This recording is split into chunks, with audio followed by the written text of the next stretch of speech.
Can you tell me a little bit about Terra and AMCC? So actually the project started in 2006, or that's when the idea was conceptualized. We saw a need. We used to give all our employees in the mining sector and our other businesses a bag of maize flour every month for their families. And we would see the fluctuations in the price. It was a very speculative market. And that's when we realized, I think we thought it was a time that the agriculture sector should be assessed. And we acquired 10,000 hectares of land. As you know, in agriculture, there's a lot of science behind it, planning, execution. So in 2007, we started our trial runs with a few hectares of maize, various different varieties, trying to understand the conditions. And over the years, as we grew the plantation from 25 hectares to 100, 200, we saw the challenge, which was even in grain, the market was very speculative. So there were no large buyers, but you were able to sell your 20 tons, 30 tons. And that's when we further studied the market to see how can we be a dominant player and add more of an impact to the country, to the people. And that's when we decided to start African milling. It was in 2000 and I believe 10 when the idea was also conceptualized. And we felt a lot of the production would come from Zambia, from neighboring countries such as Tanzania, South Africa. And whenever they had a shortage, they would ban the exports. So the Congo would always take some type of beating, whether it was in price or no food whatsoever. That's when we realized that as we continue to grow the primary agriculture, the farming, it was time to develop African milling. So initially when you had started, before African milling came in, the idea was just to produce food and then... For export purposes? Or? No, domestic market. The market is very large. When you talk about Katanga, you're talking 8 million people. Katanga also feeds Kasai East and Kasai West, which is approximately another 8 million. So you're looking at 16 million people who depend on, or whose staple diet is maize flour. And almost 90 to 95% was imported from surrounding nations. Why do you think the maize industry was not developed before, or has yet? I think it's simple. The mining sector, I would say it's easier money, whereas agriculture requires patience, time. Katanga has been blessed with various resources, land, water, as well as cobalt, copper, tin. So being a higher value item, I think less focus was placed on agriculture, which now we're seeing it transforming or transitioning more towards agriculture. So when you started in 2006, did you have to install a lot of the infrastructure needed for agriculture? There were initial challenges. It was new for a lot of people. It was required, needed. The population, the government was excited, but we did have to, I would say, create new ideas or explain our issues, because these issues were never a concern prior. And the more, as the years progressed, more players came into the market, which eventually made it easier for us. And I think it was in 2011 where the president introduced the first agriculture code. So us starting in 2007, there were 4 years of trial error. There was no law in place for this sector. It was a very old law. So what has, for you, been the biggest challenge in the 8 or 9 years that you've been operating in agriculture? I would say finance is one. Unfortunately, because of the political history in the past, it's been very difficult to get the DFIs involved, whether you talk about IFC or any of the other institutions.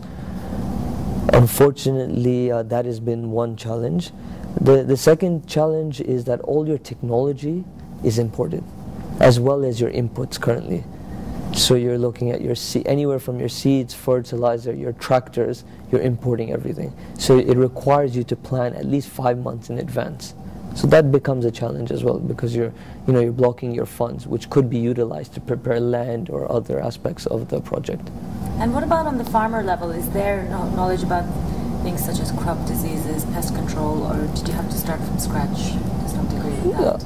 We were able to. There is an agriculture course at the university, so we were able to get a few agronomes from the university to assist on the various different diseases and challenges in the DRC. But at the same time, we had to do a lot of trial and error to build our database of information. So why here? I mean, you said you were attachment. Our family's been here for, I think, 3 or 4 decades now. Third generation DRC. I grew up in Kinshasa, and always had an attachment to the place. Always knew once I graduate I'd be here.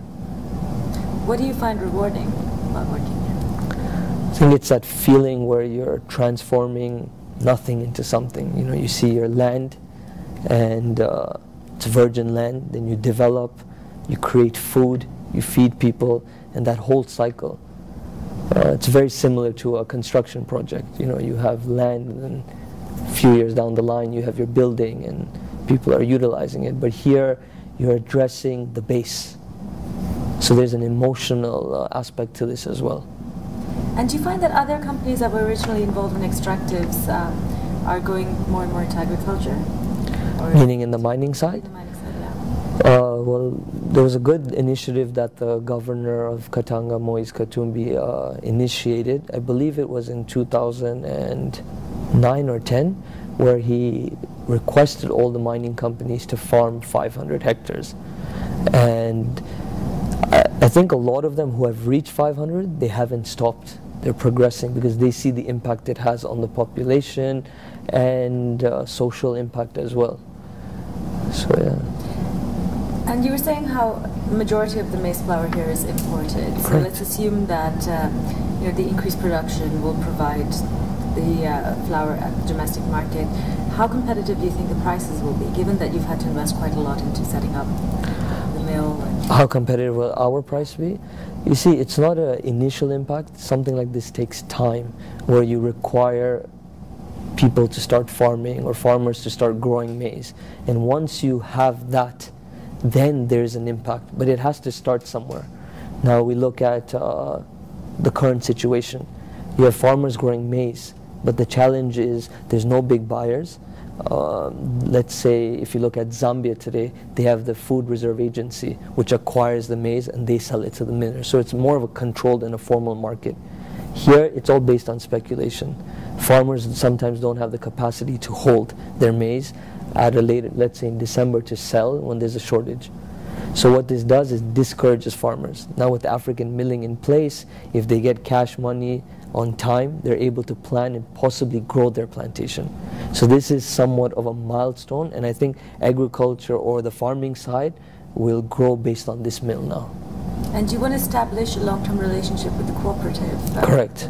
Right. You already have that in place? Yeah, so we are a part of the cooperative. Now the idea is, once we're fully operational, to create some type of agreement within the cooperative. So it's one fair price for all the farmers who are involved, and then year to year hoping that they increase their plantation as well.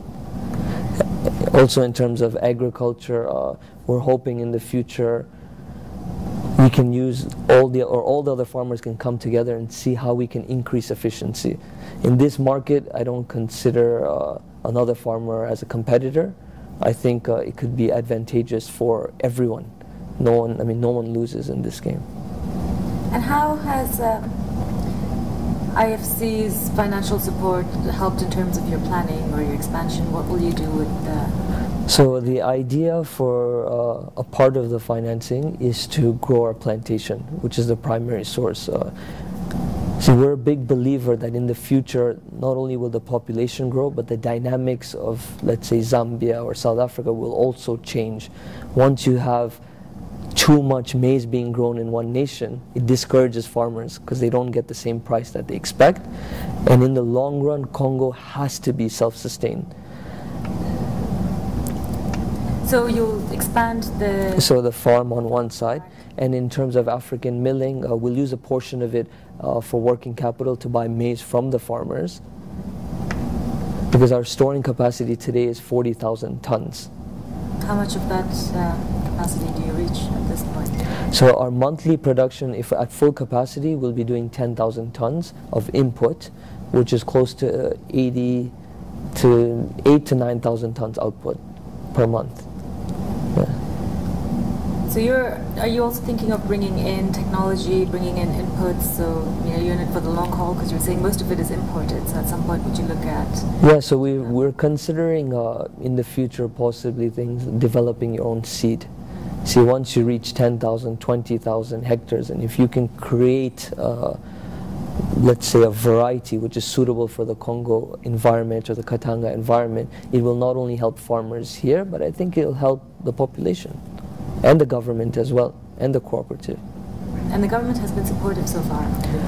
Yeah, I can say, the perception when you talk about Congo it's tough. I'm sure you just got here. I don't think anyone, whether it's at the airport or at the hotel, disturbed you or made you feel uncomfortable.